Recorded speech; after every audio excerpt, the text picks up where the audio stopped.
If there's one thing pop culture loves, it's exploring a villain's origin story. Just look at the success of hits like Joker or Hannibal. This format works because it proves that insanity rarely spawns out of nowhere. It's cultivated over time. And when it comes to classic thrillers, one masterpiece wrote the rulebook: Psycho. Everyone has felt the impact of that legendary shower scene or instantly recognizes the iconic Norman Bates. But how did a seemingly harmless teenager become the silver screen's greatest psychopath? That's where today's analysis comes in. Bates Motel. It's essentially the story of Norman's youth, but layered with profound psychological tension. The series masterfully builds that terrifying, jealous, and bizarrely codependent relationship he shared with his mother Norma, and the script dives headfirst into the madness unapologetically. We're talking bodies vanishing in the basement, drug lords taking over a quiet town, dark family secrets, and a whole lot of twisted taxidermy. To sum up the very essence of this plot, I'll just say this: the real monster doesn't hide in the dark. It sleeps comfortably right beside you. That's why today on the channel, we're covering Bates Motel, the birth of a psychopath, packed with secrets you could never even imagine. Norman Bates wakes up, looks for his mother around the house, but stumbles upon his dead father in the garage. It's a massive trauma, and he and his mother, Norma, hold each other, sobbing on the floor beside the body. 6 months later, Norma decides it's time for a fresh start. She buys a rundown motel in the coastal town of White Pine Bay. Norman hates the idea, but eventually gives in to support his mother. At his new school, the boy quickly catches the eye of Bradley, the popular girl who even sits on his lap to offer him a ride. While his teacher suggests Norman join the track team, we are introduced to Dylan, his older half-brother, who calls just to ask for money and immediately gets chewed out by Norma. Norman tries to live a normal teenage life. He sneaks out at night to meet Bradley, thinking they are going to study, but ends up at a party. Sparks fly between them until her boyfriend shows up and kills the mood. While Norman is out, a nightmare unfolds at home. Keith Summers, the former owner of the motel who had already threatened them, breaks into the house. He overpowers Norma and handcuffs her to the kitchen counter. Norman arrives just in time to knock the guy out, freeing his mother. When Keith comes to and starts taunting her, claiming she enjoyed it, Norma completely loses it and stabs him to death.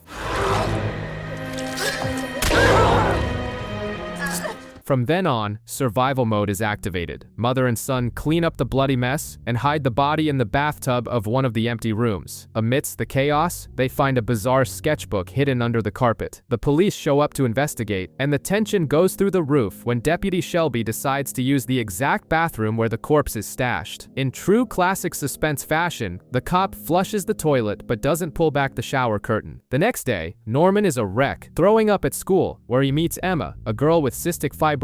That night, Norma and Norman dump Keith's body in the harbor, and the new Bates Motel neon sign is lit up. Everything seems settled until we see a girl chained in a dark room. White Pine Bay is definitely not a normal town. The vibe at the Bates household wasn't great to begin with, and it goes from bad to worse when Dylan shows up with bag and baggage, needing a place to crash. Out on the street, Norman, Bradley, and her friends witness a bizarre accident. Bradley's dad crashes his car, and when they open the door, they find the guy severely burned. Someone intentionally set his shop on fire, and to make matters worse, Keith Summers' abandoned truck is found nearby, getting Sheriff Romero's gears turning. At school, Norman is paired up with Emma for an English project. She goes over to his house, explains that her medical condition limits her life expectancy to 27 years, and ends up finding the hidden sketchbook. Naturally curious, she asks to read it, and Norman lets her. Meanwhile, Dylan hits the club and meets one of Bradley's dad's employees, showing off a stack of $100 bills. In a small town like this, that screams dirty money. It doesn't take long for Dylan to be recruited for a mysterious job by the guy's friend, who only requires one thing: knowing how to use a gun. The classic starter pack for trouble. Trying to keep the police's heat off the motel, Norma attends a town event with Deputy Shelby. He gives it to her straight, explaining that the local rich guys don't make their money honestly and that the town ignores federal laws, operating on an eye-for-an-eye basis. Back home, the tension between the brothers boils over. Dylan talks trash about Norma, and Norman flat out tries to kill him. Dylan dodges, punches his brother in the face, and then blackmails his mother into letting him stay, threatening to spill the beans about her late husband. Emma and Norman decide to play detective and head to the location drawn in the bizarre sketchbook. The result? They stumble upon a massive weed farm and end up running for their lives from armed guards. To top it all off, Norma steps outside and sees a burning body hanging upside down in the middle of town, right in front of everybody. Dylan gets a new job, and of course, he doesn't tell the family that he's working as an armed guard at that job giant marijuana field. At school, Norman's sanity begins to show its first signs of unraveling. He passes out in the classroom while having visions of his teacher tied up, blurred with images of his own mother in the same situation, and he lands in the hospital for observation. While Norma is out handling motel business, Sheriff Romero doesn't let up and shows up at the house with a search warrant regarding Keith's disappearance. At the hospital, Bradley visits Norman with a plant, returning the support he showed her during her dad's accident. The two form a genuine connection, talking about the pain of losing a father figure. But Norma kills the mood, rushing back and taking her son home against medical advice. Back home, Norman drops a bombshell. He had kept Keith's tool belt, but now it's gone. Norma panics and goes after Deputy Shelby. In a highly bizarre move, he confesses that he secretly took the belt to protect Norma. The excuse works so well that the two end up kissing. Emma refuses to give up the investigation and drags Norman back to the motel room where the sketchbook was found. They find Chinese characters carved beneath the sink. The girl wants to take everything to the cops, but Norman talks her out of it. Later, Dylan gives his brother some genuine advice to get out of the house more and apologizes for the incident where Norman tried to kill him with a meat tenderizer. The terrifying detail is that Norman has absolutely no idea what he's talking about. He straight up blacked out the attempted murder from his own memory. That night, lying in bed, Norman has another hallucination. He sees his mother beside him, telling him to look for the belt at Deputy Shelby's house. Following the voice, he breaks into the cop's basement and finds something much worse than evidence. The very same Asian girl from the sketchbook's drawings, locked up and chained. With Norman trapped in the basement and Deputy Shelby arriving home, it seemed like a dead end. But in walks Dylan, who rings the doorbell and distracts the deputy just long enough for Norman to slip away. Dylan tries to pry the truth about last night out of him, but the boy plays dumb. I don't know what you're talking about.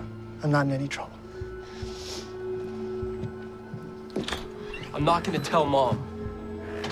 Norman decides to visit Emma, but it's her dad who answers the door, taking the opportunity to give him the classic father-in-law warning. He spells it out that his daughter has a crush and asks the boy to be decent to her. Norman promises he will, but shortly after, his moral compass shifts when he goes to comfort Bradley, who is still dealing with the tragic loss of her dad. Meanwhile, Norma continues her romance with Shelby. When Norman tells his mother about the captive girl, she plays the manipulation card, firmly stating that her son has a habit of imaging things, but the doubt eats at her. At the first opportunity in the deputy's house, she sneaks down to the basement. The problem is that the place is now completely empty, and Shelby catches her snooping. To keep up the cool dad facade, Shelby decides to take Norman fishing. It's a tense, forced stepdad vibe, lecturing him about mutual trust. What saves the kid from the interrogation disguised as a fishing trip is the police radio. They just found a severed hand belonging to Keith Summers. The noose tightens around Norma, who is brought in for questioning. She denies any involvement, but panic sets in when she remembers the cops could match the motel's carpet fibers to the evidence. Running out of options, Norman finally comes clean to Dylan, and the two brothers genuinely start to bond. Dylan even encourages his little brother to go see Bradley that night. The advice pays off so well that the two wind up sleeping together. Naturally, when Norma finds out her son spent the night with a girl, she has an absolute jealous meltdown. The situation spirals so out of control that Dylan steps in, warning her that he knows her dirty secrets and has every right to get Norman out of that house. And when it rains, it pours. The police knock on the door right after, arresting Norma for Keith's murder. Norma's freedom comes with a hefty price tag, $100,000 for bail. Without a second thought, Norman uses the motel's actual deed to bail his mother out, a gamble that had disaster written all over it. And her gratitude is short-lived. After a tense meeting with her lawyer where she refuses to plead self-defense, her controlling instinct strikes again. She freaks out over her son spending the night at Bradley's and flat out kicks the kid out of the car in the middle of nowhere. Luckily for Norman, Dylan happens to drive by, rescues his brother, and uses the car ride to suggest they move in together, far away from their mother's toxicity. Meanwhile, Shelby decides to play the rusty knight in shining armor. He swears his love for Norma and promises to fix things his way, and he delivers. He heads to the precinct and destroys the evidence incriminating her. When her lawyer calls to share the miraculous news of the vanishing evidence, she instantly knows who pulled the strings. On the other side of town, Dylan's life takes a turn worthy of a GTA mission. He borrows some cash from his work partner, Ethan. Minutes later, a junkie walks up and shoots the guy out of nowhere. Dylan rushes his co-worker to the hospital and later that night runs into the shooter walking down the street. His solution? He floors the gas and runs the lunatic over without batting an eye. In parallel, Norman makes the rookie mistake of telling Emma about his fling with Bradley. She tries to mask her jealousy by downplaying the hookup, but focuses her energy where it really counts: the basement mystery. Using her brain, she deduces the kidnapped girl must be hidden on Keith Summers' abandoned boat. The hunch is dead on. They find the girl on the boat and take her straight to the motel. It's only when the girl steps foot in there and Norma finally looks the victim in the eye that the penny drops. She connects the dots and perfectly understands the monstrous nature of the deputy she's been sleeping with. Now that the truth is out in the open, Norma decides to play it safe. She hides the girl at the motel for the night and drafts a contingency plan. They are only handing Shelby over to the cops after they find Keith Summers' tool belt to use as leverage. Mission in hand, Dylan and Norman head to the abandoned boat and recover the evidence. The catch is that Shelby shows up at the house, looking to maintain the illusion of their relationship. Not wanting to raise any red flags, Norma swallows her disgust and goes with him into one of the motel rooms. But the charade crumbles because of a rattling in the pipes. Shelby goes to check where the water is coming from, opens the door, and comes face to face with the girl from the basement. From that second on, absolute chaos erupts. The girl desperately flees into the woods. The cop draws his gun to shoot her in the back, and Norma shoves him with everything she has.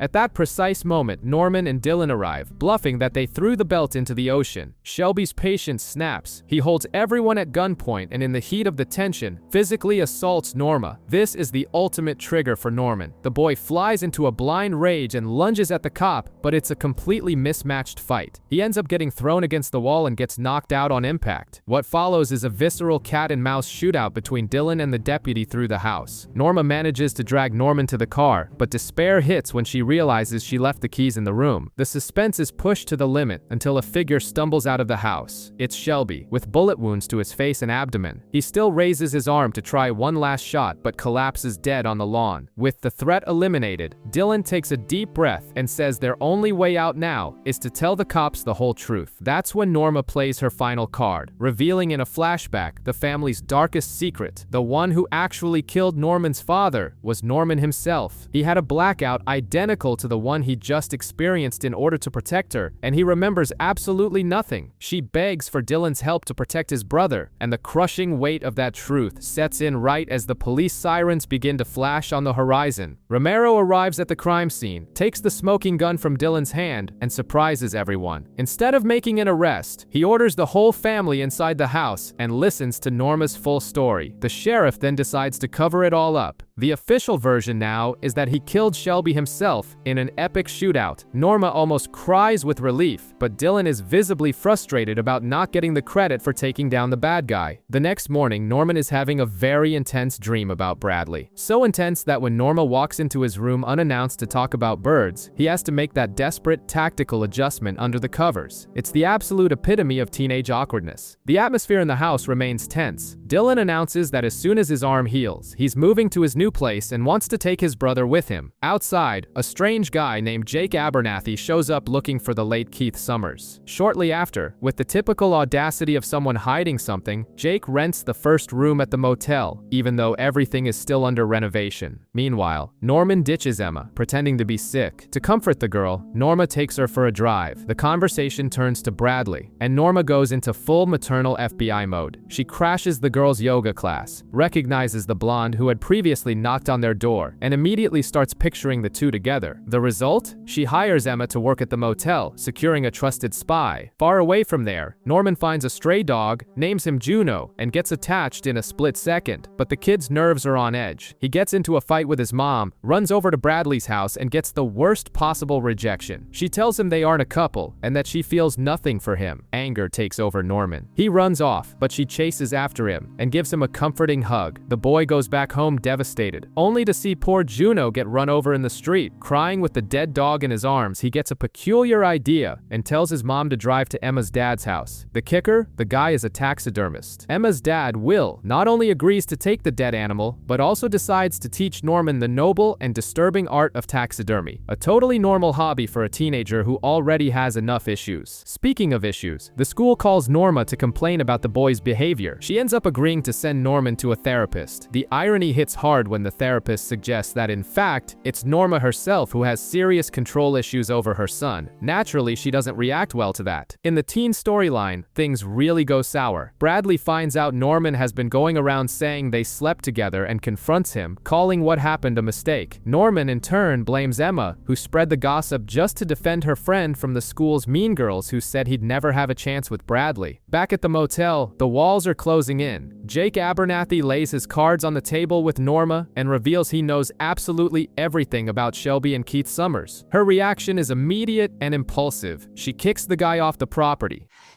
If you are not out of this room in 5 minutes, I am calling the police. Okay.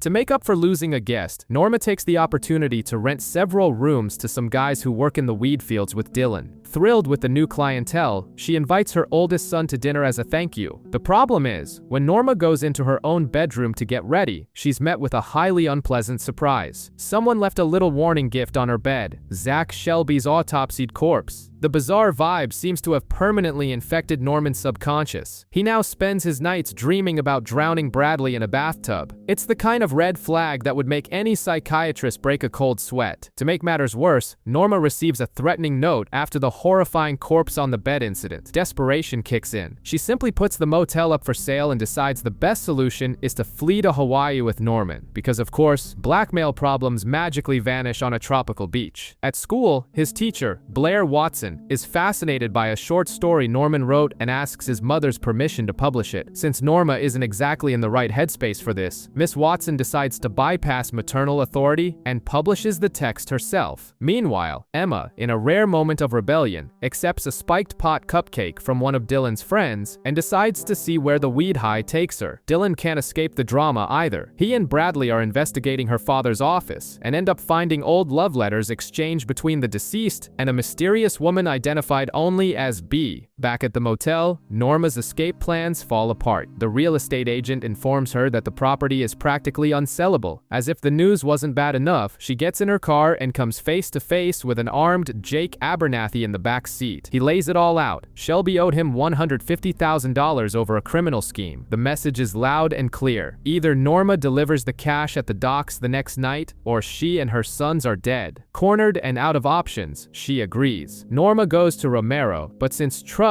isn't the Bates family's strong suit, she also asks Dylan for a gun and shooting lessons. He tries to warn her it's a terrible idea, but eventually gives in. The pressure is so high that Norma seeks out a therapist. When he asks about her childhood, she makes up a picture-perfect white picket fence story and literally runs out to throw up. The real reason surfaces later during a heavy conversation with Norman. She confesses that her older brother hurt her for years, that her father was a monster, and that the scar on her leg came from an iron that fell when she panicked. It's a brutal confession, and she just wants someone to know the truth in case the worst happens. Meanwhile, Norman gathers his courage and asks Emma to the winter formal, but once they get there, he spends the entire night staring at Bradley. Emma, rightfully so, loses her patience and leaves, to make the kids' night even worse. Bradley's ex finds him in the rain and beats the crap out of him. That's when Miss Watson shows up. She picks up a bleeding Norman from the street, takes him to her house, and goes to change, leaving the door strategically cracked open. Norman has a hallucination of his own mother telling him the teacher wants to seduce him and that he knows what he has to do. Down at the docks, the vibe is straight out of the Wild West. Norma is hiding with her new gun, ready to shoot Abernathy, but Romero beats her to it, arriving with the briefcase full of cash. He negotiates his cut, and when Abernathy bends down to grab the money, Romero simply executes him. He tosses the briefcase into the water, drops a classic "not in my town," and tells Norma to go home. Norman runs back home in the rain, confused, with no memory of anything after being at his teacher's house. And then comes the real shocker. Blair Watson is found dead on her bedroom floor with her throat slit, wearing a pendant with the letter B. She was the mysterious lover. The news of Blair Watson's death hits the town hard. At the funeral, Norman cries profusely, and we soon find out the reason behind all that emotion. He is secretly keeping the teacher's pearl necklace.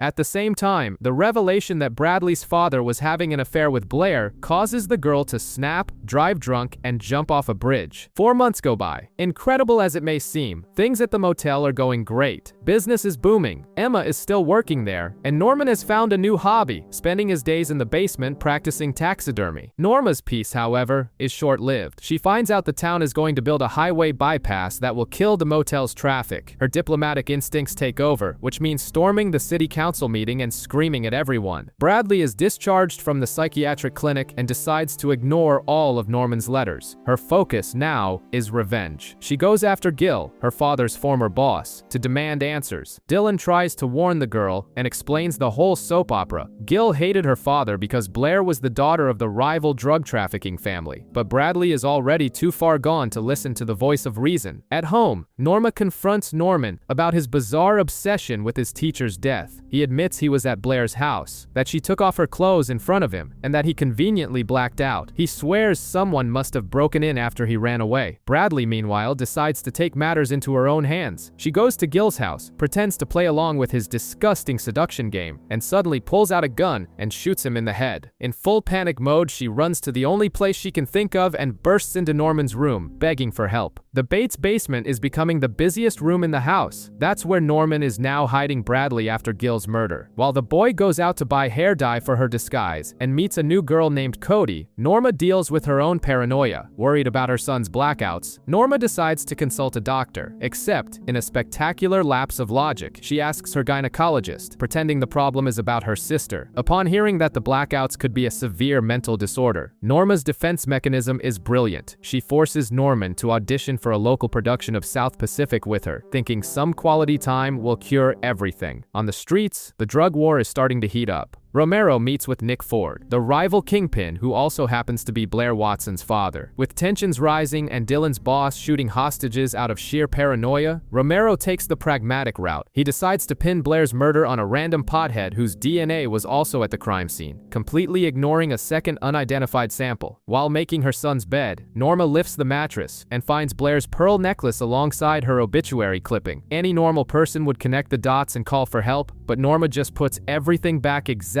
as she found it. Denial is truly an art form. At the theater, Norman is on the verge of a nervous breakdown because he needs to get Bradley to the bus station. He ends up delegating the mission to Dylan just so he can stay and do the play, guaranteeing the smile and applause Norma so desperately needed. Dylan takes Bradley to a diner and has her write a fake suicide note, ensuring the drug dealers stop looking for her. And just when it seems the problems have been dodged, a man stops at the gas station asking for the motel. He reveals himself to be Norma Bates's brother, the same abusive brother she's been running from her entire life. Caleb knocks on the motel door swearing he's Norma's brother. Dylan, unaware of the hornet's nest he's kicking, invites the guy in. When Norma arrives, her reception is exactly what you'd expect. She freaks out and kicks her brother out on the spot. Caleb tries to clear his name by telling Dylan he used to protect his sister from their abusive father. Meanwhile, Norma's theatrical career ends before it even begins. She doesn't make the cut for the town's musical, but Norman scores a spot in the chorus. Norma completely loses interest in the play but ends up gaining something better, a friendship with Christine, the former director who quit after behind-the-scenes drama. Christine invites Norma to a party, the classic event where the protagonist always meets influential people. There, she hits it off with Christine's brother George, and on her way out, Norma bumps into Nick Ford. The guy also hates the proposed bypass project and hands her a business card with an invitation for a strategic alliance. Down at the beach, Emma organizes a memorial for Bradley. Norman shows up accompanied by Cody, the new friend he made at rehearsals. The vibe gets completely bizarre when a friend of Cody's starts hitting on Norman right in front of everyone. Norman quickly shuts it down, making it clear he doesn't play for that team. But the real horror show happens at the Bates house. Dylan decides to defend Caleb's presence, and Norma can no longer keep her secret. She drops the bombshell that Caleb repeatedly hurt her in the past. The argument spirals out of control, tempers flare, and Norman goes into full guard dog mode, attacking Dylan with terrifying violence. Get away from her!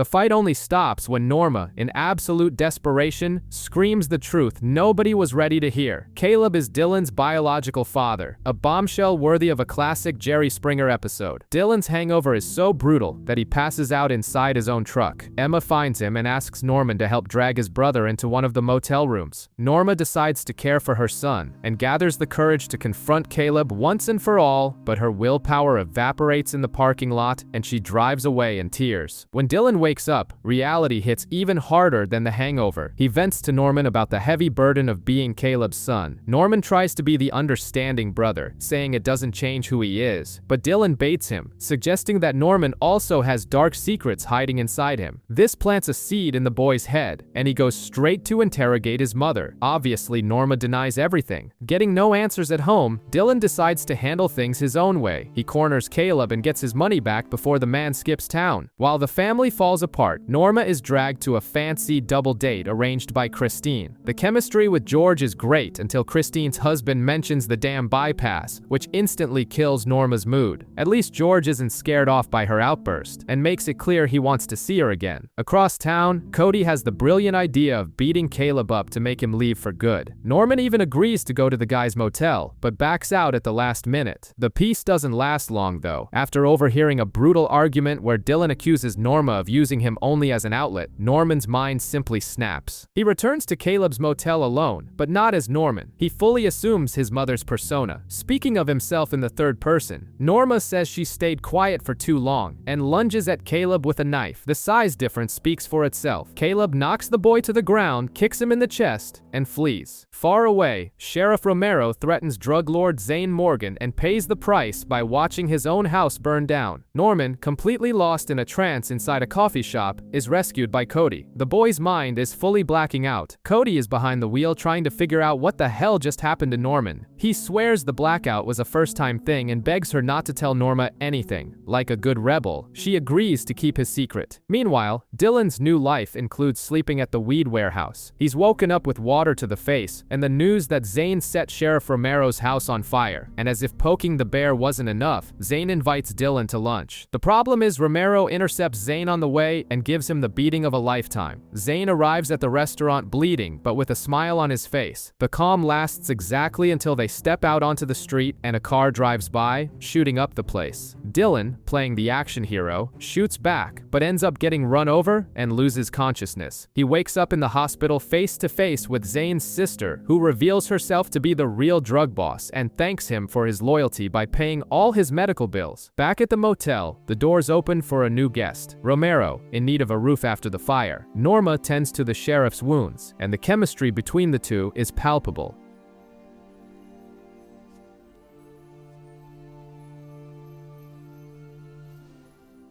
She takes the opportunity to mention her new political alliance with Nick Ford, which makes Romero's blood run cold. He warns her to keep her distance, revealing that Ford is a major player in the drug world. But Norma is already in too deep. She visits Ford's luxury yacht, and he hands her a plan straight out of a spy movie. Use a fake environmental study about a rare animal to halt the construction of the bypass. She heads straight to City Hall to file the document, sending snarky regards to Councilman Lee Berman. Amidst all this, Emma asks Norma for some motherly love advice, and finally spends the night with Gunnar. Far from there, Norman overhears Cody's father hitting her, which makes her want to run away for good. Instead, she takes him to an isolated treehouse. There, Norman confesses that his blackouts are an old issue, and the two end up sleeping together. Upon returning, Norma forbids her son from seeing the girl, but the real cold shower hits when Romero pulls up to the motel with grim news. Lee Berman just died in a car crash. It seems Nick Ford doesn't mess around. Councilman Lee Berman's death makes the front page of the newspaper, and Norma instantly realizes her deal with Nick Ford came at a steep price. She tries to back out, but the drug lord smiles and makes it clear her hands are already dirty. And, since the universe loves irony, the mayor offers Berman's empty city council seat to Norma herself, which she accepts with the backing of her new high society friends. Meanwhile, Dylan is recovering at the mansion of Jody, Zane's sister. Not only is she the real boss of the weed empire, but she also makes it perfectly clear she wants to mix business with pleasure. pleasure, brewing elixirs for him and hitting on him without an ounce of hesitation. As for Norman, he's obsessed with getting his driver's license. The problem is that his routine has consisted of drinking with Cody and flirting with Danger. When the two are almost caught by the girl's abusive father, the panic triggers a traumatic flashback for Norman, sending him straight into another blackout. Terrified by his condition, Cody makes the mistake of venting to Emma, who in turn runs to alert Norma. The Bates matriarch's reaction? Sabotaging her son's driving test right in front of the instructor by revealing Norman's medical condition. The boy is furious. Seething with a lethal, silent rage, he marches over to Cody's house to confront her. The screaming match wakes up the girl's father, who goes after his daughter. Norman intervenes, shoving the man hard, and he tumbles down the stairs. His neck snaps. Another body gets added to the White Pine Bay body count. Norma's city council promotion barely lasts 5 minutes before Romero pulls her aside with the worst possible news. Norman is at the police station, his nose bleeding, being investigated for murder. Behind the scenes, Norma panics and begs her son to hide the history of his blackouts at all costs. During the interrogation, Norman cries, displaying such genuine remorse that Romero decides to close the case as self-defense and a fatal accident. It's incredibly easy to believe in the boy's innocence when he looks so broken and harmless. Before moving to Indiana and fleeing that mess, Cody says goodbye to Norman with a dangerous piece of advice. She warns him that Norma is terrified of what he does during his blackouts and that he needs to demand the truth. That's enough for Norman to confront his mother, demanding to know who he is and what he does when he loses consciousness. Norma's response is to scream and cry, refusing to open that Pandora's box. On the other side of town, the drug war spirals out of control. Zane decides to launch a surprise attack on Nick Ford's warehouse. Dylan tries to stop the bloodbath, arguing that going toe-to-toe with a larger cartel is suicide, but ends up getting pistol whipped by his own boss and wakes up in the middle of a brutal firefight, having to crawl to stay alive. And as if things weren't tense enough, a female officer at the precinct, perhaps the only person in town who actually does her job, processes the material collected from Norman. The system's result leaves no room for doubt. His DNA is a perfect match for the DNA found on the late professor. The one that we never identified and matched Norman Bates.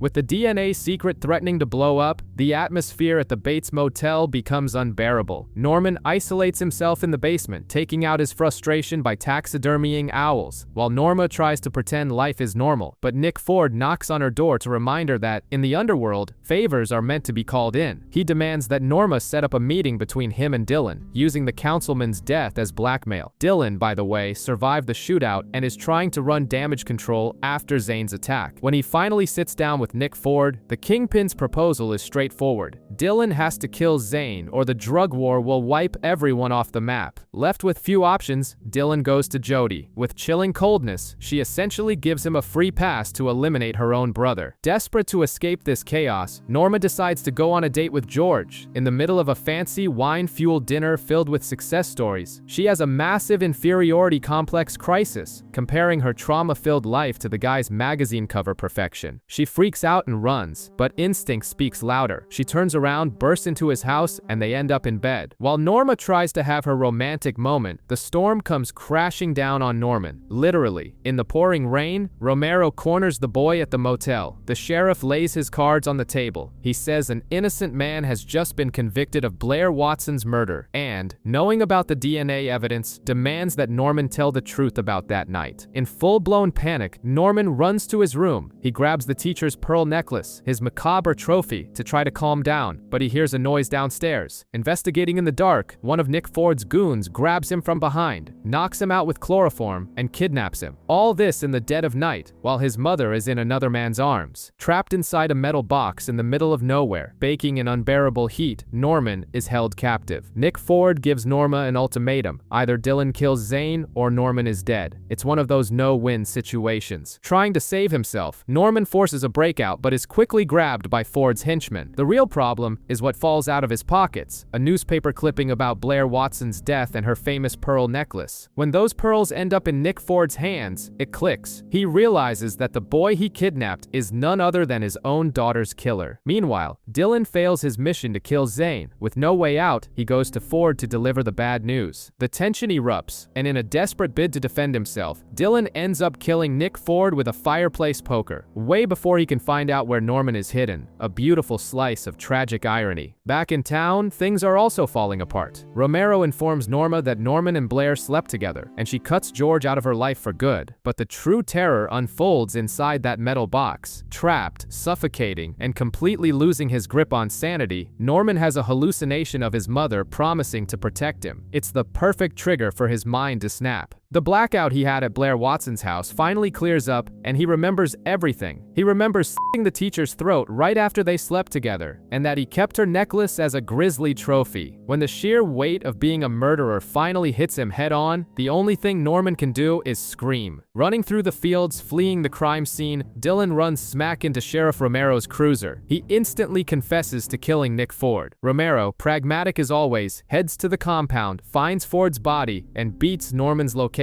out of a henchman who was looting the safe. The unlikely duo arrives in the middle of the woods, smashes the lock on the shipping container, and pulls Norman out of that hell. At the hospital, Norma finally shows a shred of affection for Dylan, thanking him for saving his brother. But when she gets a moment alone with her youngest son, denial takes the wheel. Norman tries to confess that he killed his teacher, and his mother simply tells him to bury that thought as if it were just a bad nightmare. To make matters worse, Romero isn't going to let this go and demands that Norman take a polygraph test. On the other side of White Pine Bay, the drug war comes to a bloody end. Romero and Dylan use Jody to lure Zane out. Amidst a tense shootout, Zane kills his own sister, and Romero finishes the job by unloading a shotgun into him. Since the law in this town is always flexible, Romero spins a story to cover it all up and practically forces Dylan to take over the leadership left by the dead drug lords. The pressure on the Bates family explodes. Norma tries to convince Dylan to flee with her and Norman to Montreal, but he makes her see that running away would only mess with the boy's head even more. When she returns to the motel, Norma finds a goodbye letter and a stuffed bird on the bed.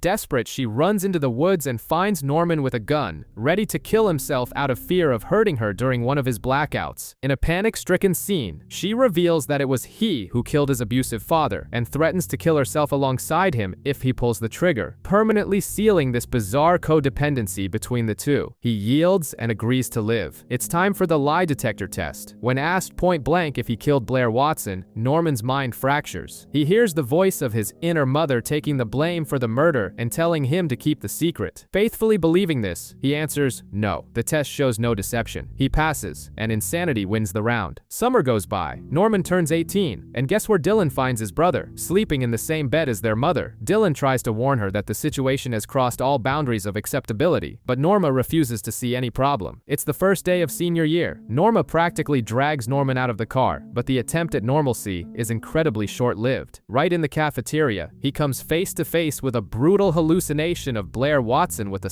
throat. Panicking, he runs away, straight into his mother's arms. Her solution? Pulling the boy out of school and homeschooling him. Emma ends up joining in and decides to study with him at the motel. Meanwhile, the family's messy family tree rears its ugly head again. Norma finds out her mother has died. After a lot of initial coldness, she finally breaks down and is comforted by Norman in bed. Caleb, on the other hand, returns to town trying to force a connection with Dylan, who in turn rejects Romero's offer to take over the local crime empire. He prefers to take a slightly less lethal path, planning to open a medical marijuana farm. The focus quickly shifts back to Norman's instincts. He suggests dating Emma, but his mother nips the idea in the bud. It doesn't take long for him to find another target, Annika, a call girl, and the newest guest at the motel. He fixes the light in her room, and moments later, he's already spying on her taking a shower through the window. Norma catches her son in the act and gives him a massive lecture about how it's not normal to peep on people. The next day, Annika asks for directions to a restaurant, and Norman takes the opportunity to ride along in her car. The trip yields an uncomfortable conversation about the guest's profession. Later that night, Annika's car pulls into the motel parking lot, but when the door opens, it's not her who steps out. Norman is alone, behind the wheel, and we already know that can't be good. Norma's curiosity gets the better of her when Annika goes missing, especially because Norman swore up and down he wasn't with the girl, but Emma confirmed the exact opposite. Playing detectives, the two women search the motel room room and find an invitation to the Arcanum Club, a sort of gentleman's club on the outskirts of town. Norma is stopped at the door, which obviously doesn't prevent her from trespassing on the grounds right after. The problem is that Sheriff Romero catches her red-handed. She drops the bomb that Norman was the last person to see Annika, and Romero promises to investigate the disappearance. Driving back home, Norma's patience hits zero. She runs her car right over the bypass construction sign, which had turned into a makeshift memorial for Lee Berman, and completely wrecks the front end of her own vehicle in the process. Meanwhile, Norman and Emma go on a date and talk about how sex is an important step into adulthood. But Norman can't relax. He pulls away from the girl and kills the mood by saying they're moving too fast. Far from there, at the cabin, Dylan, Caleb, and Gunnar are sitting around a campfire when an aggressive dog shows up and attacks Gunnar's dog. Caleb's solution is swift and brutal. He simply shoots the invading animal. Shit!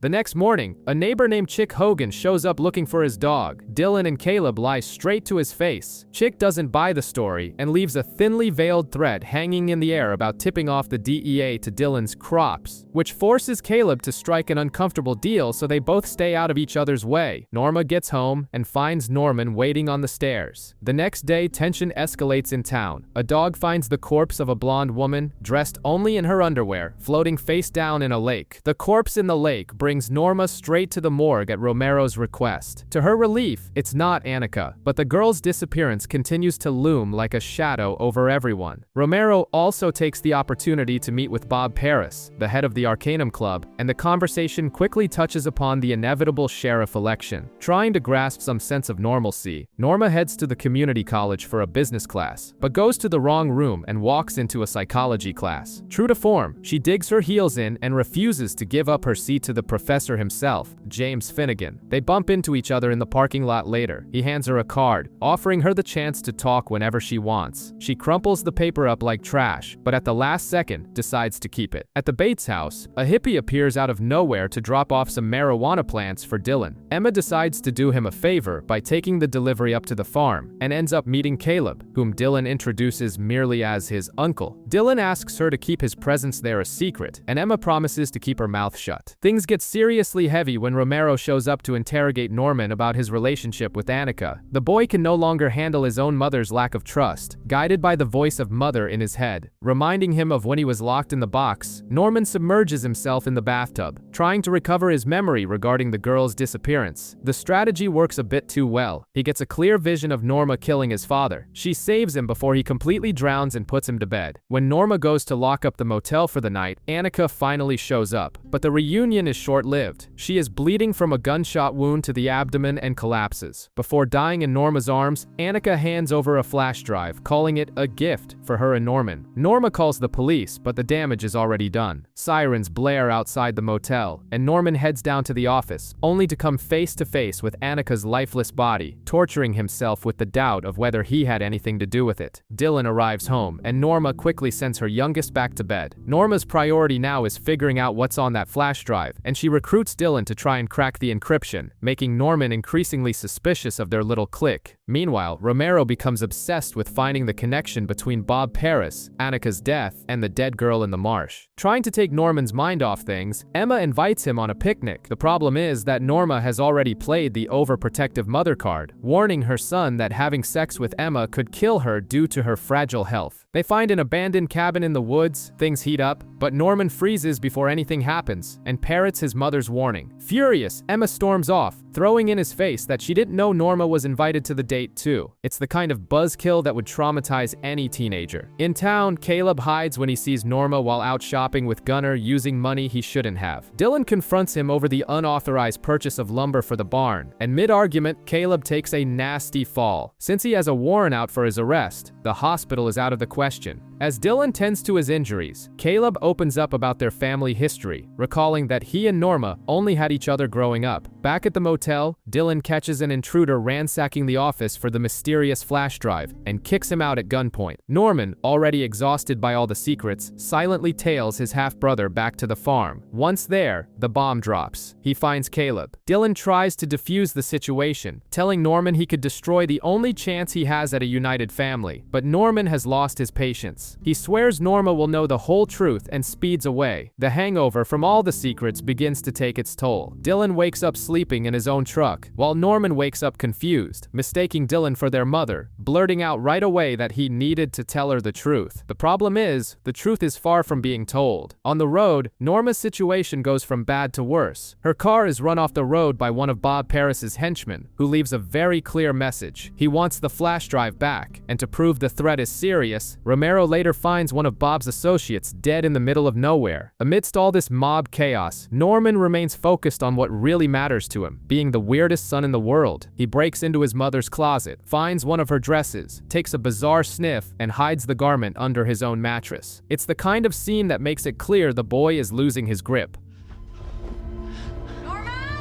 Coming, Mother!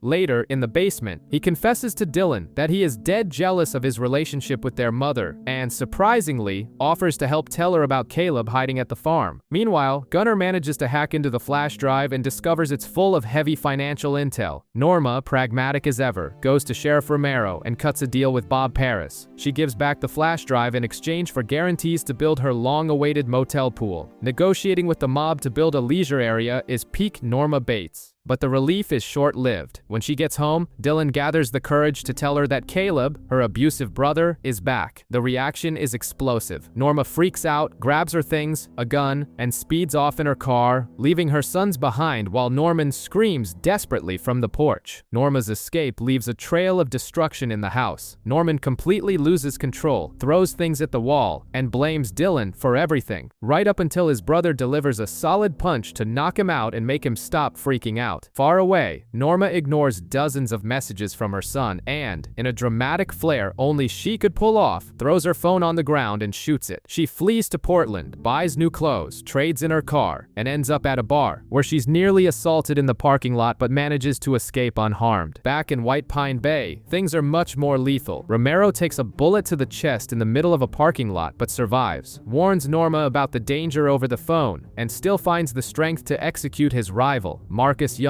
inside his own car. The sheriff basically activated John Wick mode and handled the problem without hesitation. Norman's mental health, on the other hand, fully collapses. He hits a dissociative state so severe that Dylan wakes up in the middle of the night to noises in the kitchen, only to find his brother wearing their mother's robe, frying eggs, and asking him to wake your brother up to eat. Seeing Norman adopt the mother persona so naturally is enough to give anyone chills. After a night of venting and sleeping with her therapist James, Norma decides to return home. She wakes her sons and drives straight to Dylan's farm. When Caleb appears, he collapses to the ground in tears, begging for forgiveness. And in a moment of pure emotional exhaustion, Norma gives in and hugs him. All of this happens under the furious gaze of Norman, who watches the scene like a volcano about to erupt. Acting as if she hadn't just dropped off the face of the earth and shot her own phone, Norma buys a new one and doesn't understand why everyone thought she was dead. The Bates family routine moves forward with a battered Romero showing up at her house. They retrieve the flash drive from Gunnar, and the sheriff discovers his own mother's name in the files, which leads him straight to a less than friendly visit with his father in prison. Meanwhile, Dylan tries to have a normal life and asks Emma out, but finds out the girl needs $20,000 for a lung transplant. Desperate to help, he tells Caleb about an illegal, dangerous job that pays exactly $25 grand, but his father turns down the offer right away. The situation at the house gets truly dark when James, the therapist, drops by and is introduced to Norman. The boy wastes no time with pleasantries. He looks the psychologist dead in the eye and asks, with absolute coldness, what it's like to sleep with his mother. James immediately realizes the kid's level of obsession, and before he can even process it, Norman lunges at him, trying to choke him. James barely escapes and warns Norma that her son desperately needs psychiatric help. To try to pacify the chaos and pretend everything is fine, Norma decides to host a family dinner. She invites Emma and, surprisingly, Caleb. A holiday-like atmosphere takes over the table, complete with Caleb singing and playing the piano, and if the dinner seemed too peaceful, the dead of night ends the charade. While Norma sleeps soundly, Norman sneaks into her bedroom, kneels beside the bed, and begins stroking her thigh. The abyss of this relationship is closer than ever. The next morning, the motel routine is interrupted by a giant hole in the yard. Bob Paris kept his end of the bargain, and Norma finally got her dream pool. The problem is that Romero immediately realizes there's something very wrong with this picture, and he's not the only one with problems. Bob kidnaps and tortures James to extract everything the shrink knows about the Bates. Meanwhile, Dylan and Caleb hit the road for a job that smells like trouble. And guess what? It was a trap set to kill Chick. The two end up in the middle of an insane shootout, leaving a trail of bodies behind, but manage to make it out alive. Back in town, James decides White Pine Bay is too crazy for him and packs his bags, but not before confessing to Norma that he spilled the beans to Bob.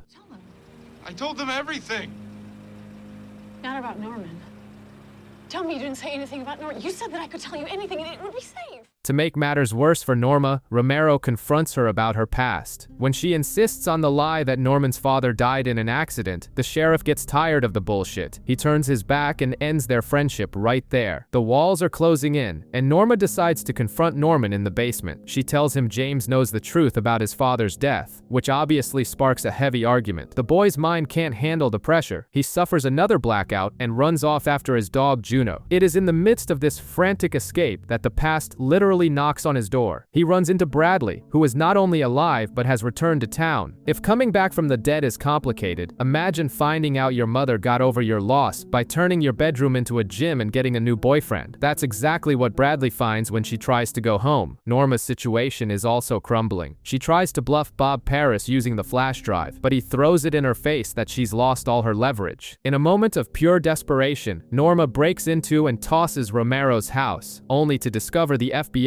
is investigating the ledger. Romero confronts her again about her husband's death, and this time Norma practically admits Norman's guilt. The atmosphere at the Bates house becomes unbearable. Norma decides to clean out her son's taxidermy tools to prevent any past investigations from being reopened. The boy completely snaps, grabs the knives, and starts screaming at her. It's the perfect picture of a ticking time bomb, and Caleb is the one who spells it out. He beats up Chick, takes the delivery money, and hands it over to Dylan. Before falling off the grid, Caleb leaves a clear warning for Norma. Norman is dangerous and is going to end up hurting someone. Dylan, cash in hand, does the right thing and secretly gives it all to Emma's father to pay for her transplant. At least someone in this family has a working heart. The problem is his brother's mind. Bradley, feeling completely rejected by the world, seeks comfort in Norman and tries to get him into bed. But Norman's brain is no longer just his own. He has a clear vision of Mother watching the scene. The voice in his head is lethal and warns him that Bradley needs to be dealt with. The two walk out arm in arm, but of course, only Norman is truly there. Morning brings a rare piece of good news to the town. A lung donor has been found for Emma. Terrified of the surgery going wrong, she flees to Dylan's cabin. He finds her, delivers the motivational speech the situation calls for, and the two finally kiss. On the other side of town, justice works in a very particular way. Romero, seeing that the DEA is about to raid Bob Paris's mansion, tips the criminal off to run, but it wasn't a friendly favor. Romero corners him on a yacht, and after throwing Annika and Lindsay's deaths in his face, shoots Bob dead. A problem solved White Pine Bay style. Norma, in turn, finally realizes the gravity of her son's situation and visits a psychiatric facility. Upon returning, she tells Norman he's going to receive professional treatment. The boy doesn't take the idea well and decides to run away with Bradley, who had already robbed her own mother to fund the trip. In an act of extreme maternal desperation, Norma knocks her own son out with a doorstop, drags him to the basement, and ties him up. She calls Dylan for help, but by the time they get downstairs, Norman has already escaped through the window. And here is where the tragedy unfolds. Norman gets into the car with Bradley, ready to leave town, but Mother takes full control. In the middle of the road, he starts talking to himself, forcing the car off the pavement.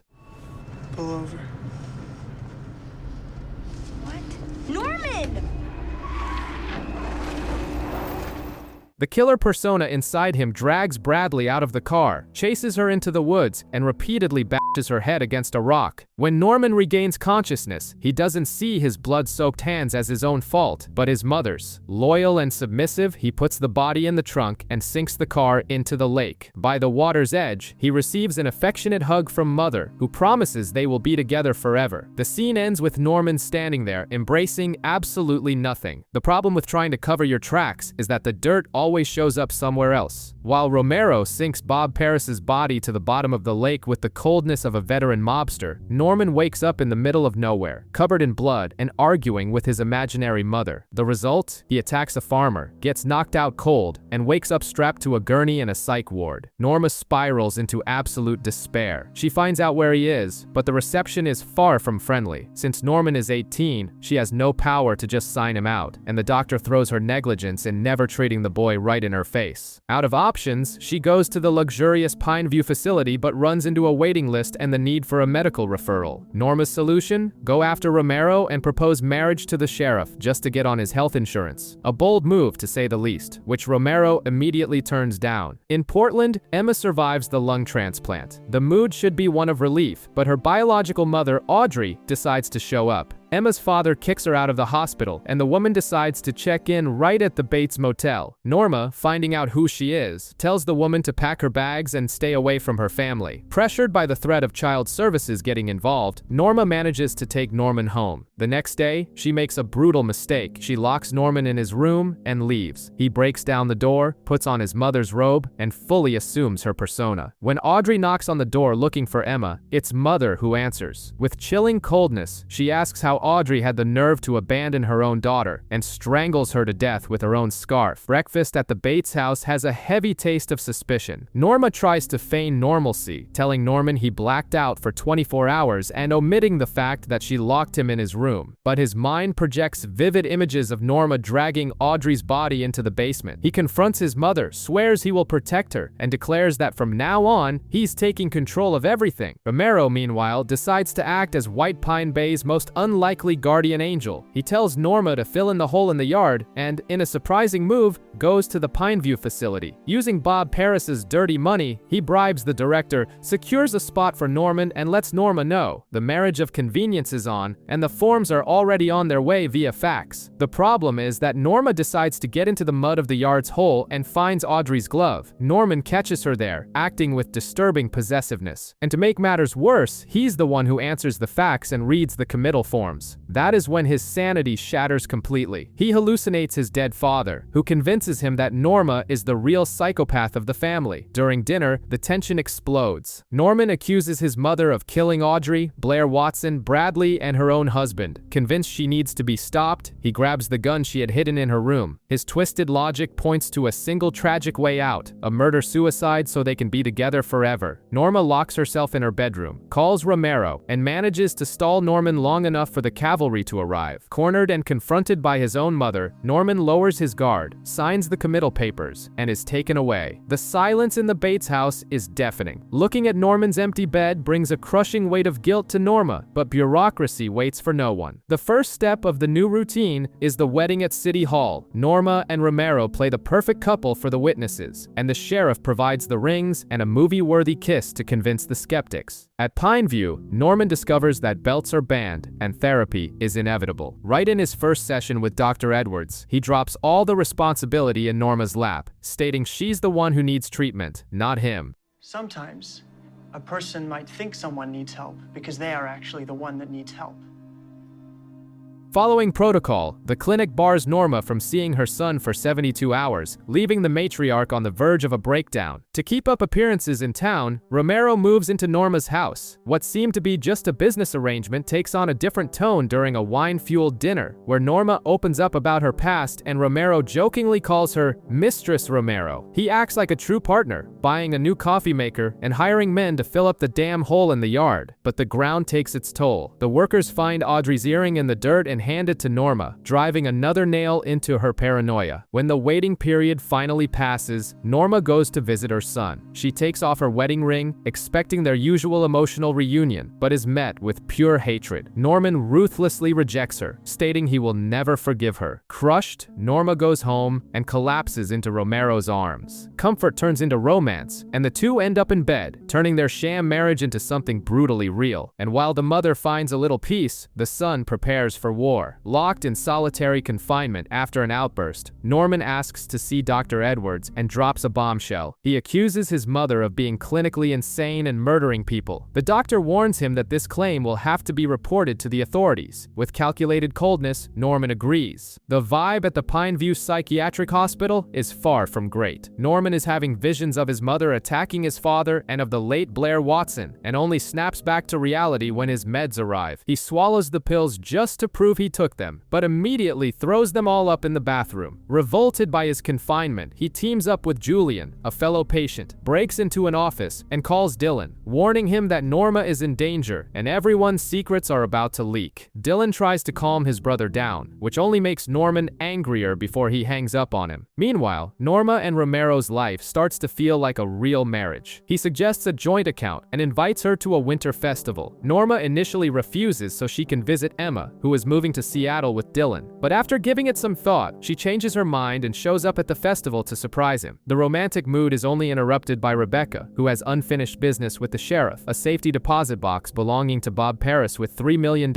which requires 2 keys. Romero has already found his, hidden in the basement of his own home, amidst the mountain of dirty money. When Norma and Romero get home, they find the place has been broken into. Romero knows exactly why, but chooses to stay quiet. Far away, Norman and Julian manage to escape Pineview through a window and hitch a ride to a local strip club. Norman clearly doesn't belong there. When a dancer takes him to the VIP room and tries to seduce him, he immediately slips into the mother persona and orders the girl to put some clothes on. It's bizarre, but it works. The night ends badly when Julian picks a fight with the bouncers and gets beaten up outside, while Norman watches, paralyzed. Dr. Edwards is the one who rescues Norman in the ambulance. Exhausted and terrified, the boy finally breaks down. He confesses to the blackouts, asks if his mother has ever killed anyone, and admits he no longer knows what is real, accepting that he needs medical help. Cleaning up the mess from the break-in, Romero decides to lie to Norma, blaming local drug dealers for the invasion. She goes out to find someone to fix the house's broken windows, unaware she is being followed by Chick. The guy eavesdrops on her conversation at the hardware store, notes the Bates address, and soon shows up at their door posing as a friendly stained glass restorer, spinning a sob story about being attacked by a dog. At Pineview, Norman tries to convince Dr. Edwards that he is taking responsibility for his actions, but when he starts justifying his suffocating relationship with his mother because of his father's death, the psychiatrist pieces it together. Norman's real problem is Norma, and that becomes obvious when Norman swears he had a visit from his mother in the clinic's garden, which puts him in an excellent mood. In the next session, Dr. Edwards baits the hook. He mentions that Norma's name wasn't on the visitor log. Norman panics, accusing the doctor of spying on him, and the pressure is so intense that his mind snaps. The mother persona takes over right there on the couch, stating coldly that Norman is just a weak, confused boy who is easily taken advantage of.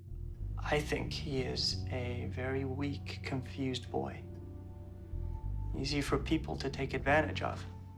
Outside the clinic, Dylan's life finally seems to be getting on track. He goes to a job interview in Seattle, decides to be honest about his past in the drug trade, and even shares a genuinely vulnerable moment with Emma. The two show each other their scars, dispelling their insecurities, and end up kissing. Romero, in turn, corners Rebecca and makes her confess that she was the one who broke into his house. Later, he and Norma share a moment of brutal honesty. She asks if he killed Bob Paris. Romero doesn't answer, but he doesn't deny it either, simply saying he had no choice. But the piece at the Bates house has an expiration date. Chick returns to show the stained glass sketches, has a cup of coffee, and drops the act. He reveals he knows Caleb is Norma's brother and confronts her directly about their affair, demanding to know where the man who destroyed his life is hiding. Haunted by Chick's threats, Norma tries to warn Caleb, only to find out his phone has been disconnected. Her only safe haven right now is Romero, and their relationship is becoming genuinely intimate and affectionate. At Pineview, Dr. Edwards has a difficult conversation with Norman. He explains that a child's brain creates hiding places during extreme trauma, and reveals that, in the last session, he spoke with Mother, not him, trying to dig deeper. The doctor asks Norman to talk about his father. The boy remembers hiding when he was 7 because Sam was drunk. Before he can access more painful details, Mother takes control again. She interrupts the session to protect her son from the truth, and ends up recounting the night Sam found them running away, forced them back home at gunpoint and hurt Norma while Norman hid under the bed holding her hand through the whole nightmare. On the outside, the situation with Chick spirals out of control. Norma meets him on a bridge, pulls a gun, and tries to shoot, but can't pull the trigger. She screams, desperate, saying she won't send her own brother to his death, and speeds off. Meanwhile, Dylan is packing for the move. He decides to leave an old photo in Norman's room, but ends up stumbling upon something far worse: the stuffed rabbit and the letter from Emma's mother, which Audrey was supposed to have delivered days ago. Suspicious, Dylan checks the motel logs and discovers the woman checked in, but never checked out. He keeps her address, putting together the dangerous pieces his family tries so hard to hide. The night ends at maximum tension. Romero arrives home, and shortly after, Chick shows up carrying the repaired stained glass window. The blackmailer acts extremely polite, ignoring Norma's provocations, and leaves peacefully, leaving the sheriff completely confused. It's the last straw for Norma. Believing Romero will be disgusted by her, she breaks down and spills all her secrets at once. She tells Romero to pack his bags and leave, but surprisingly, he doesn't back down. The sheriff simply holds her in silence. Norman wakes up at the clinic with Dr. Edwards giving him the bad news. He blacked out again during therapy. Meanwhile, Norma and Romero are living the domestic dream, enjoying married life, but paradise has an expiration date. During an art therapy class, Norman pieces together torn newspaper clippings and ends up uncovering his mother's big secret: her marriage to the sheriff. At home, Romero hands over Bob Paris's dirty money to Norma, telling her she deserves something good in life. The piece is interrupted by a call from Norman, announcing he's checking himself out against medical advice. Norma gets desperate, and she isn't the only one dealing with problems. Dylan discovers that Emma and her dad are fighting because Audrey vanished without a trace. Dylan puts the pieces together, confronts Norma with Audrey's letter, and cuts straight to the chase. He knows Norman has something to do with it. Obviously, Norma goes into full denial mode. At the clinic, the tension escalates. Norman is terrifying even his own friend Julian with his mood swings. Norma tries to convince Dr. Edwards to keep him committed, but refuses to sign papers declaring him a danger behind her son's back. When she goes to talk to Norman, he drops the bomb and shows her the wedding clipping. Cornered and desperate not to lose her boy, she claims the whole thing is a sham for money and gives in, promising to take him home. Dr. Edwards still tries to keep Norman there, but ultimately agrees to a compromise of 3 therapy sessions a week. At home, Romero has just bought a huge TV to please his wife, only to find out that his troubled stepson is returning. Being a patient guy, he agrees to try and be a father figure to make the relationship work. The next day, Norman finally walks through the front door, wearing the smile of someone who got exactly what he wanted. Norman's return home starts off in a way that would make anyone uncomfortable.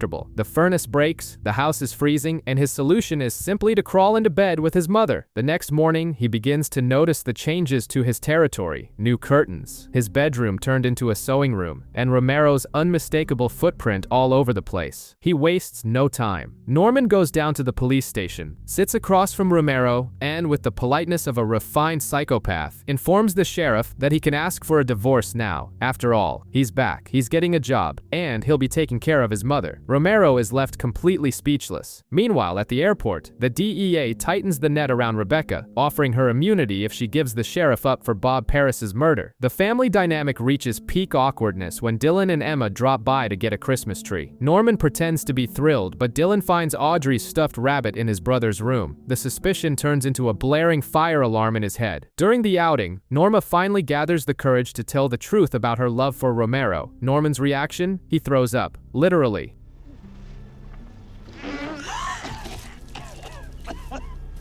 Norman. Realizing just how insane and dangerous his family is, Dylan decides to focus on his own life and finally sleeps with Emma. Back at the Bates house, the level of weirdness skyrockets when Romero shows up to comfort Norma. Norman tears down a painting and uses tools to drill a hole in the wall, just to spy on the two of them having sex.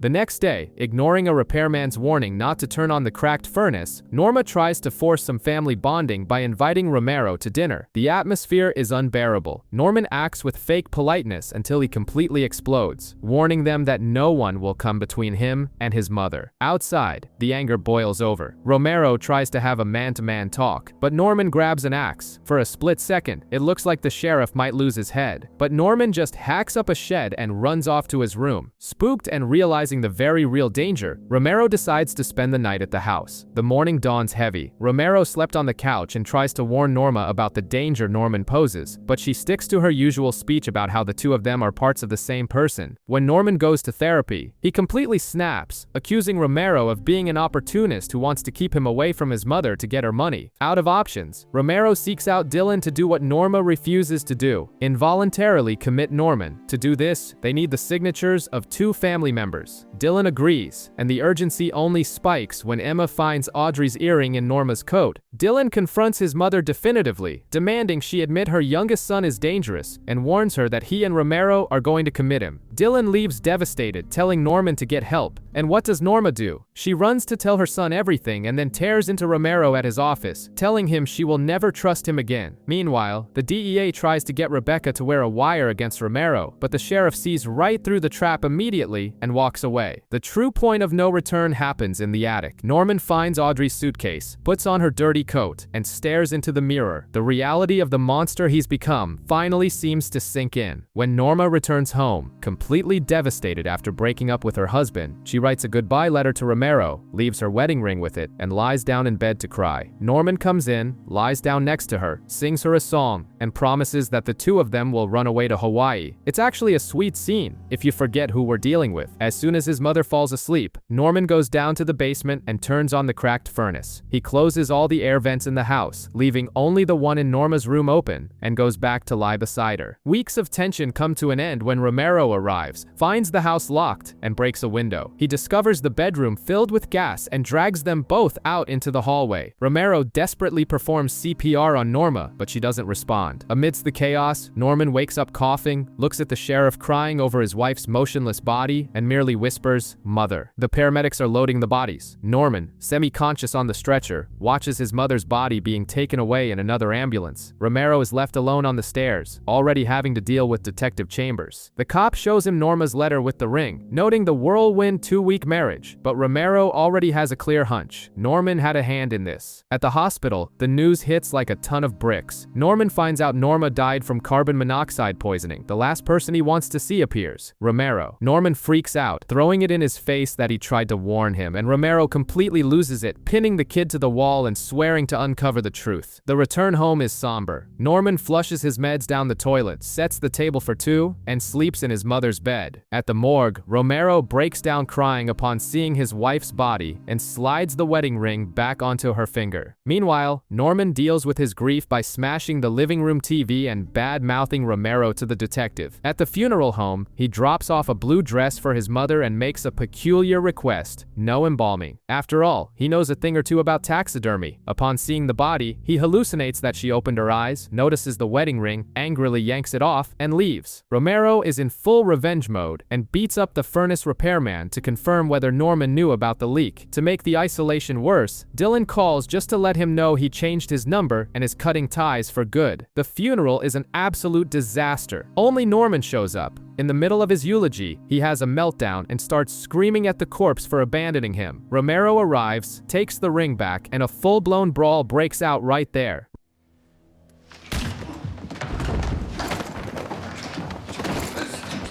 Stop it! Romero reminds him he's the police and storms off to get his gun, but ends up getting arrested by the DEA for perjury. At night, the loneliness hits hard. Norman goes to the cemetery, digs up his mother, and brings her back to the couch at home. Since she doesn't respond, he solves the problem with superglue, gluing her eyelids open. It's a scene that would test anyone's stomach. When the reality that Norma is truly gone threatens to set in, Norman grabs a gun to kill himself. However, the sound of the piano interrupts him. The house is suddenly decorated for Christmas, and there she is, Norma, playing the piano, promising she will never leave him. In his mind, the happy ending is guaranteed. 2 years have passed. Norman wakes up, the record player is spinning, and breakfast is on the table, lovingly prepared by Mother. Everything feels bizarrely domestic until she complains that she can't leave the house because, well, she's dead. Norman goes to the hardware store to buy paint and crosses paths with Madeline Loomis. Her resemblance to Norma is uncanny, which immediately raises a massive red flag. At the checkout, Norman realizes realizes he has a stranger's wallet. He rushes back to the motel and Mother suggests keeping the item in the motel office safe. Over in Seattle, the vibe is entirely different. Dylan and Emma are now married and have a baby girl, Kate. Emma's birthday barbecue is interrupted by Caleb's surprise arrival. Dylan makes it clear he has cut ties with the Bates family, but Emma suggests Caleb spend the night with them. Meanwhile, Romero is serving time in a penitentiary after lying about Rebecca. His parole was denied, and he spends his time trying to call a mysterious contact. At the motel, Norman investigates a luminol purchase on his credit card that he has no memory of making. A man comes in wanting a room for a few hours, signing in as David Davidson. As soon as the guy goes into the room with a woman, Norman removes a painting in the office and spies on them through a hole in the wall. Classic. He's only interrupted by Mother calling him for dinner. The meal turns into a battlefield. Norman refuses to go back on his meds, and Mother gets instantly jealous when he brings up Madeline. The tension is so thick that, unable to sleep, Norman heads down to the basement, where Norma's actual corpse rests in a rocking chair. In Seattle, Dylan confesses to Emma that Caleb was the one who got the money for her transplant. Emma thanks her father-in-law, but thinking of her daughter, gently asks him to leave. Caleb accepts the harsh reality. Back in White Pine Bay, Madeline shows up at the motel and invites Norman to a business meeting. Mother watches from the window, seething with jealousy. When Norman tries to drive off, she intercepts him. The argument heats up, and she drags him down to the basement, opening the chest freezer to reveal a man's corpse. She explains that the guy showed up to kill him, and she simply took care of the problem. The two wrap the body in a tarp and row out to the middle of the lake. Before they can dump the dead weight into the water, a cell phone rings inside the dead man's pocket. Norman answers, and on the other end of the line, straight from prison, is Romero. Norman decides to pay a friendly visit to the prison. He thanks Romero for sending Jim Blackwell to check up on him, omitting the minor detail that Jim is now resting at the bottom of the lake. Romero doesn't buy the act and warns him not to get too comfortable in the empty house. Back home, Norman finds Mother casually studying French on the laptop. Chick shows up with apples, heads down to the basement, and proposes a business partnership centered around roadkill. In town, Norman bumps into Madeline, who introduces him to her husband, Sam. And look at the coincidence. Sam is the David Davidson who rented the motel room for a fling. Sam later corners Norman and threatens to beat the crap out of him if he breathes a word to his wife. Threatening a guy who stuffs people in his basement is certainly a bold choice, but Norman doesn't even blink. Far away,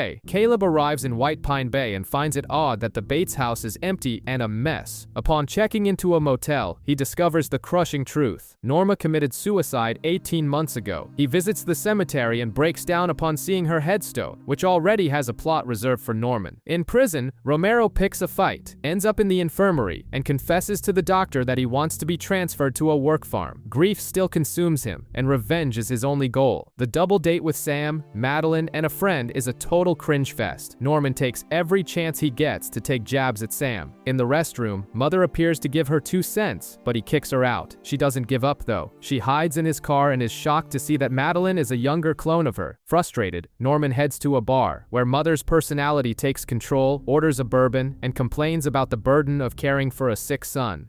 I'm a caretaker for a mentally ill person. Wow. That's a tough gig.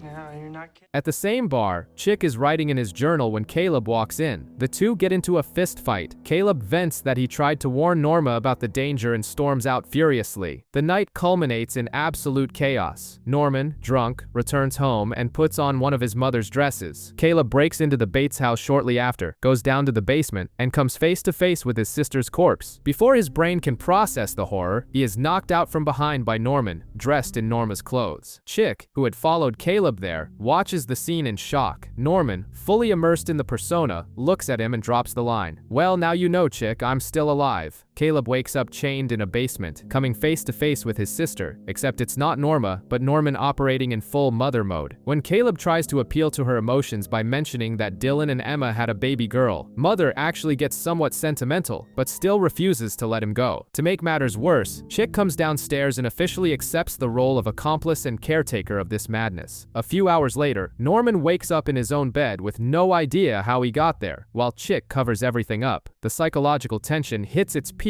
during dinner. Norman, wearing an oversized kimono, eats curry while talking to Mother. Chick just sits there watching and recording the bizarre monologue, since from his perspective, Norman is just talking to himself and leaving pauses for no one. Meanwhile, Romero decides he isn't going to rot in jail. During a transfer, he overpowers the guard, steals a gun, and carjacks a vehicle with a hostage. The escape looked straight out of an action movie, right up until the car gets a flat tire and he tries to steal another vehicle at a farm. The result? An armed kid shoots Romero in the stomach. Pure irony. At the Bates house, Madeline drops by to vent about her husband's cheating. Norman tries to comfort her but drops the biggest red flag imaginable. "You remind me of my mother." Down in the basement, Caleb's nightmare reaches its climax. He manages to slip out of his handcuffs, flees to the freezer, and finds Norma's frozen corpse. The shock is brutal. Norman hears the noise and comes downstairs, but Mother takes control, handing him a gun and ordering him to execute his uncle. But at the last second, the real Norman fights back. He can't pull the trigger and tells Caleb to run. Mother freaks out and chases Caleb, firing shots toward the street. Caleb tries to flag down an approaching car for help. It's Chick, but Chick has his head down, distracted by a text message from Norman asking him to pick up milk. He runs Caleb over, killing him instantly. It's the most bizarre and tragic timing this town has ever seen. Caleb's body is sprawled out on the asphalt and Norman panics, but Chick handles the situation in the most pragmatic way possible. He tosses the corpse into the trunk. The next morning, he gives Caleb a bizarre Viking funeral in the middle of the lake, putting an end to the uncle's story once and for all. Romero, still bleeding from a gunshot wound to the stomach, uses the kid who shot him to make his getaway. Surviving on sheer willpower and hatred, he fakes an emergency call just to intercept an ambulance, steal medical supplies, and treat his own wounds. In White Pine Bay, the new Sheriff Green knocks on the motel door investigating Jim Blackwell's disappearance, revealing he was from the same prison as Romero. Norman tries to keep his composure, but the pressure mounts. He and Mother head deep into the woods to argue over how to get rid of Blackwell's car, a fight that ends with Norman literally trying to strangle his own hallucination. Trying to maintain the illusion of a normal life, Norman drops off Norma's old dresses with Madeline, who invites him to dinner since her husband is out of town. Before the date, Norman stops by Chick's cabin, who is now typing away at a true crime book on a typewriter, to ask for advice on how to make a car disappear. The dinner with Madeline has disaster written all over it, especially when Norman arrives and sees her wearing the exact same outfit his mother used to wear. Things heat up, they kiss, but Norman's fractured brain hits the panic button. He hallucinates Mother slitting Madeline's throat right there in the kitchen. Terrified by what his own mind is projecting, he bolts into the night and drives all the way home, plunging right back into his own darkness and loneliness. Mother?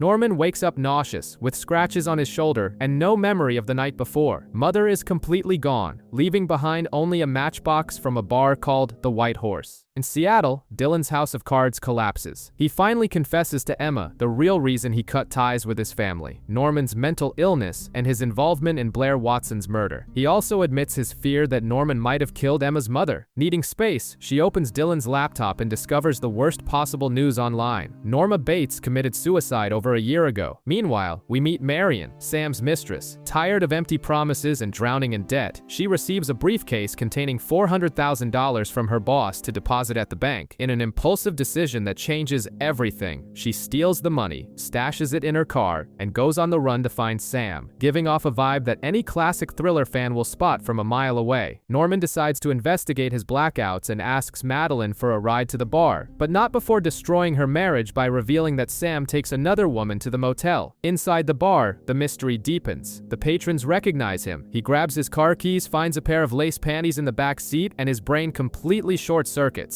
He runs into Dr. Edwards, who gently reminds him that he stopped taking his meds and tends to see things that aren't there. But the final blow comes in the bar's bathroom. A guy tries to seduce him, and Norman has a flashback, realizing that it was Mother, using his body, who spent the whole night flirting with the men there. The psychological break is absolute. Norman runs home in a torrential downpour, terrified of what he is becoming, and right in that moment of total isolation, the headlights of a car illuminate the Bates Motel sign. It's Marion, arriving with her suitcase full of cash. Marion arrives at the Bates Motel using a fake name, Marie Samuels, and rents a room while waiting for her boyfriend. Norman, ever the accommodating host, offers to make her a sandwich. The problem is, down in the kitchen, the mother persona starts chiming in, disapproving of the new guest. Norman tries to put his foot down and tell her her she isn't real, but we all know he never wins that argument. While sharing the meal, the two get into a deep chat about loneliness and taxidermy. A totally normal first date conversation. The mood is broken when Marion's boyfriend, who is actually Sam, calls her. He's hiding in the bathroom while his wife, Madeline, screams from outside. Sam, being the coward he is, lies through his teeth. And then the stage is set for the classic shower scene. Marion steps into the water, Norman peeks through the peephole, and Mother whispers in his ear. But Marion decides to cut the shower short and goes looking for Sam's address. When she gets there, reality hits her. She catches Sam and Madeline in the middle of a massive blowout. Enraged, Marion grabs a lug wrench and smashes the guy's car. Sam even tries to step out to see what happened and ends up getting a glass of wine to the face, courtesy of his wife. Pure poetry. Meanwhile, Dylan finds out from Emma that his mother committed suicide. He angrily calls Norman, knowing perfectly well that Norma would never do that. The pressure on Norman's mind only builds. He has a breakdown in the kitchen, trying to deny Mother's existence, but she destroys the dinner and forces him to accept that she is in charge. Marion returns to the motel in tears, and Norman advises her to run away as fast as possible. She bolts, throwing her phone out the window.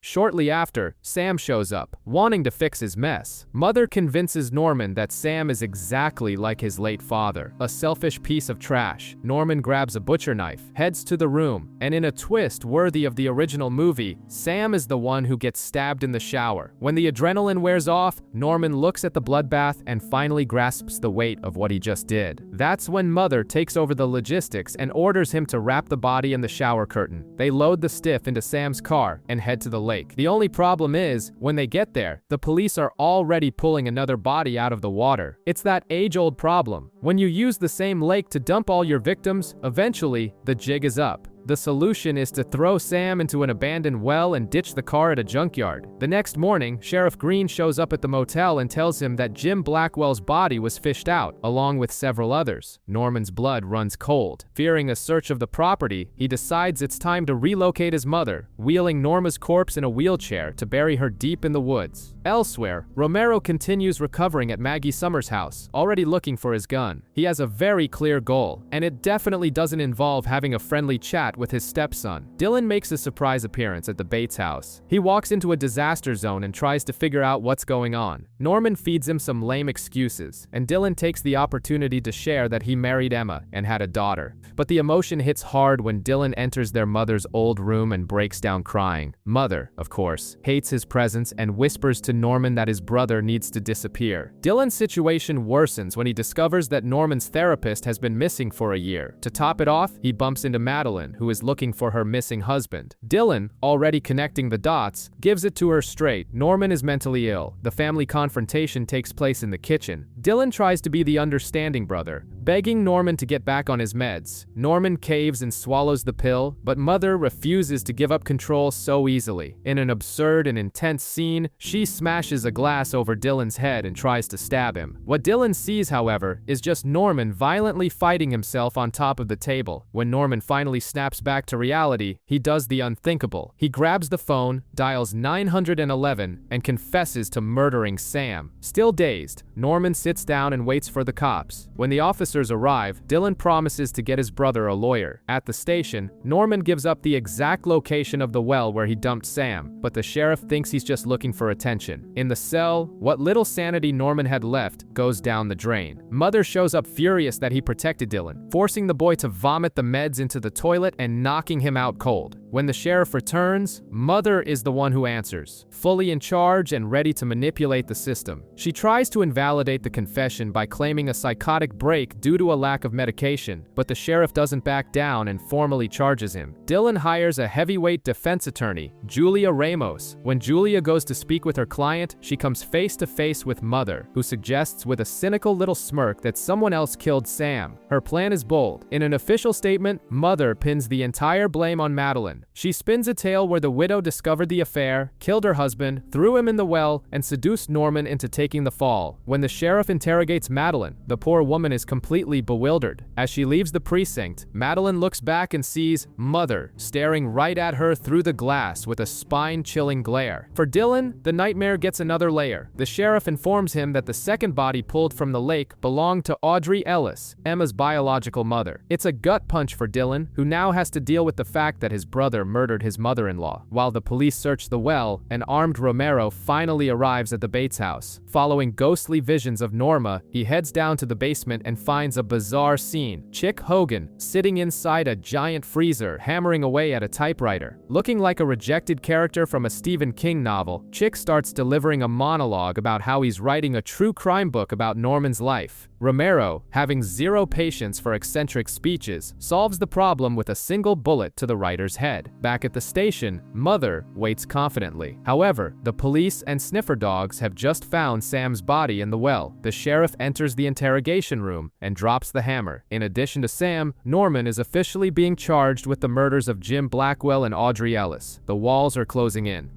We're charging you additionally with the murders of Jim Blackwell and Audrey Ellis. You don't need to say a thing. With Norman finally behind bars, the police have a field day at the Bates house, and the scene is straight out of a horror movie. Norma's bed showing clear signs of use, Chick's body still sitting at the typewriter in the basement, and Audrey's suitcase buried in the yard. When Dylan tells Emma that her mother's body was found in the lake, the reaction is heavy. She doesn't blame her husband for bringing Norman into her life, but she makes it crystal clear that if she ever crosses paths with her brother-in-law, she might just kill him, and rightfully so. At the precinct, lawyer Julia tries to convince Norman to plead insanity. The problem is that the one running his mind right now is Mother, who spends the entire meeting judging Julia's life choices and maternal instincts instead of focusing on the defense. Meanwhile, the ticking time bomb named Romero finds out about Norman's arrest in the newspaper and goes into stealth mode, gearing up for an attack. In court, during the preliminary hearing, Dylan tries to offer some support, but he can't stomach the gruesome details of Sam and Audrey's murders, and walks out mid-session. Outside, Madeline confronts Dylan with the question every viewer wanted to ask. How did he spend his entire life being fooled by Norman? It's a low blow, but spot on. Emma, after scattering her mother's ashes, decides to go to the station for a final goodbye to Norman. But when she reaches the cell, she comes face to face with Mother, who swears up and down that the boy is sleeping while an apple pie bakes in the oven. Emma just gives up. She leaves a message saying she misses the real Norman and walks away. And then, all hell breaks loose. Romero storms the precinct like he's in an action movie. He takes hostages, gets into the cell, nearly strangles Norman right then and there, and ends up kidnapping the boy and a female officer, demanding only one thing: for Norman to take him to Norma's body. Romero's macabre drive ends on an isolated, snow-covered road. He releases the hostage officer and drags Norman through the trees. Romero is completely blinded by hate and grief. When Norman finally points out where he buried his mother, the ex-sheriff loses his composure and breaks down at the sight of the corpse. And it's in this moment of vulnerability that he makes his final mistake. Norman hits Romero with a rock, grabs his gun, and shoots him twice. With his dying breath, Romero spits out the cruelest truth of all. Norman will never be able to run from the fact that he killed his own mother. Norman's mind fractures completely. He passes out, has comforting delusions of Norma, and then simply loads her frozen corpse into the car, driving back home as if it were an absolutely normal day. The level of denial reaches its peak. Norman acts as if he's running the motel like the good old days, even renting a room to a woman and her 2 kids. The scene exudes the classic energy of the movie Psycho, and the tension of seeing innocent guests there is palpable. Shortly after, Norman calls Dylan. His tone is disturbingly upbeat. He says he just moved back from Arizona with Norma and invites him over for dinner. Dylan, who had just acquired a gun from an old contact, ignores Emma's pleas to call the cops. He knows that if the police storm the property, Norman is leaving in a body bag. Upon arriving at the motel, Dylan alerts the guest family and tells them all to run. He enters the house and the dinner setting is stomach-churning. Norma's corpse is perfectly positioned at the head of the table. Dylan vomits on the spot and begs his brother to face reality. But Norman refuses to spend the rest of his life doped up in a psychiatric hospital. He just wants to be with his mother. Wielding a knife, Norman lunges. With no other way out, Dylan is forced to shoot his own brother. Norman falls into his arms and, in his final breaths, thanks him for freeing him from that nightmare. Thank you.